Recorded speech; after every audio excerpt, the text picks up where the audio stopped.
Oi pessoal, meu nome é Alexandra e eu sou consultora da Aliança Empreendedor. Hoje, nesse Aprenda E, a gente vai falar um pouco da formalização de um negócio. A grande questão que espanta alguns empreendedores está em seguir regras que eles não querem. A formalização pede sim que o empreendedor dê uma nova forma ao seu negócio e assim ele vai ter que seguir novos procedimentos. Mas será que a formalização é só isso? Passar por essa etapa também significa passar por procedimentos que fortalecem o empreendimento. Vamos falar sobre isso e também dos diferentes tipos de formalização que existem. E aí, a partir de então, a gente vai dar um caminho para você refletir de qual é o melhor modelo para o seu empreendimento. Eu já gostaria de ressaltar agora no começo que existe uma série de detalhes nas leis e nos procedimentos para cada tipo de formalização, mas que não vamos aprofundar muito nesse Aprenda E, ok? É sempre importante lembrar que a gente precisa do auxílio e da orientação de um contador e de um advogado para que a gente siga certinho cada passo para a formalização do nosso negócio. Mas o que a gente vai passar agora para você já vai te ajudar nos primeiros passos para definir o formato do seu empreendimento. A primeira pergunta que eu quero te fazer é: você ainda tem dúvida se é interessante se formalizar? Quando você pensa nisso, qual é a primeira coisa que vem na tua cabeça? Impostos, taxas, governo, pagar. É isso? Mas será que é só isso mesmo? Quando o empreendimento passa a existir para o mercado, ele também permite que o seu crescimento aconteça. Com a documentação regularizada, o empreendedor pode ampliar suas vendas e, a partir daí, ele passa a ter acesso a oportunidades que sem essa documentação ele não teria. Além disso, dos empreendimentos terem novas obrigações, eles passam a dar aos seus funcionários, pois podem contratá-los de forma correta, o direito de exercer a sua cidadania e de ter acesso aos seus direitos. Basicamente, qualquer tipo de formalização deverá ter os seguintes documentos: contrato social, alvará de funcionamento e certidão nacional de pessoa jurídica, que é o CNPJ. E estas são algumas oportunidades geradas: conta em banco no nome de pessoa jurídica, empréstimos, emissão de nota fiscal, dar aos seus funcionários auxílio-doença, auxílio-maternidade e acesso à aposentadoria, por exemplo. Sabemos que alguns processos de formalização são longos, mas pode ter certeza que o resultado vale a pena. O primeiro formato que nós vamos falar e que tem sido amplamente divulgado nos últimos anos é o do microempreendedor individual. O empreendedor individual é uma pessoa que trabalha por conta própria e é formalizado. Ele pode ter um faturamento de até R$60 mil no ano e ele não pode ser sócio em outro negócio.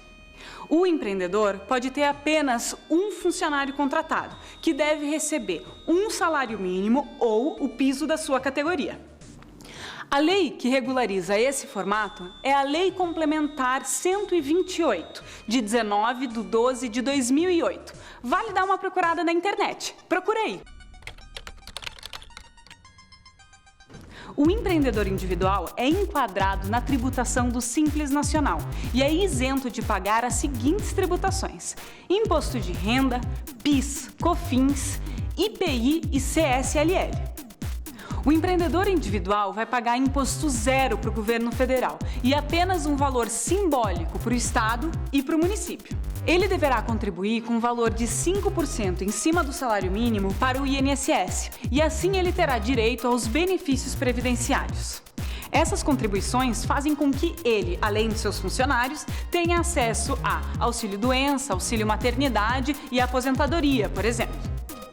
O empreendedor individual não precisa de contabilidade e, por isso, não precisa escriturar nenhum livro. Mesmo assim, ele deve guardar em local seguro as notas de compra de mercadoria, os documentos do funcionário contratado e o canhoto das suas notas fiscais. Todo ano, o empreendedor individual deve fazer a declaração do seu faturamento do ano anterior.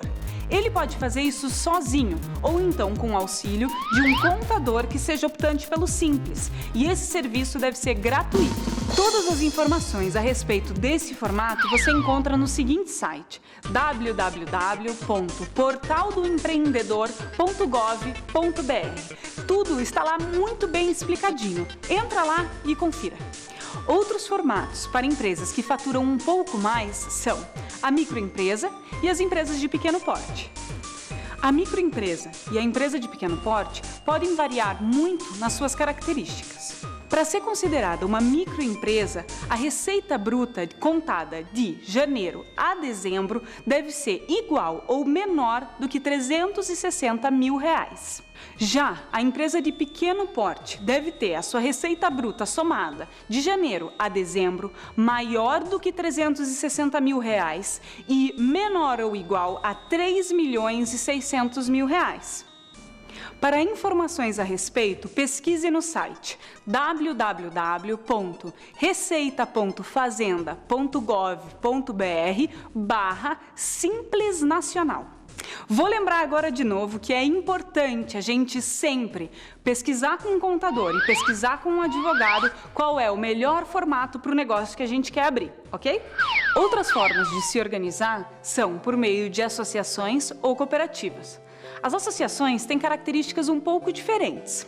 O objetivo da associação é de prestar serviços de interesse dos seus associados.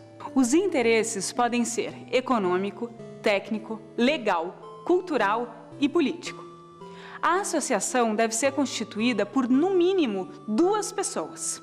Uma grande dúvida que surge com a formação de uma associação é sobre a remuneração de seus dirigentes. Os dirigentes podem sim ser remunerados, mas com isso a associação perde a isenção de alguns tributos. Na associação, os funcionários devem ser contratados para receber salário. O lucro não pode ser dividido entre qualquer pessoa, nem funcionários, nem associados. A associação é uma organização sem fins lucrativos. As cooperativas têm como objetivo prestar serviços de interesse econômico e social dos seus cooperados, permitindo assim com que eles desenvolvam as suas atividades produtivas. São necessárias 20 pessoas, no mínimo, para formar uma cooperativa. As cooperativas são organizações democráticas que são controladas pelos seus associados.